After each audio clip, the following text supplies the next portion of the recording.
onge. Kionge pesa ngama shughulika kod onge. Kata mana janyuoli monyuoli o tolerate ok oheri.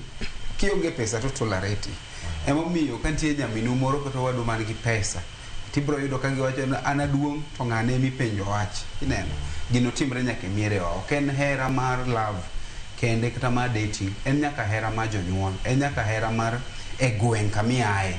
Kin gi pesa to kiduogo tiyudo ka joma biro iri ud ng'ane oduogo, joma dwa mosi, joma dwa wacho nosomo kod chief ni e kor gweng' jatelo do ipenji tineno ud ng'ane okalo ka mtoka dhano ringo ka biro mosi. Nyiso ni jogwengo bende giheri nikech in gi mogo moro waluongo ni bread. En gi bread moro matin minyalo migi. Pesa en hera kamoro amora. En e family, e kor gweng', e kanisa, kata kanisa midhiye cha.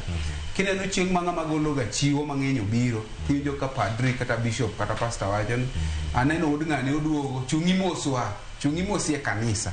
So pesa en hera, tok hera mana mar date mowuoye kende. En hera kamoro amora. Ma pesa wadwaro pesa mondi yakwayo hera. Mokwongo hera, pesa nyiewo hera.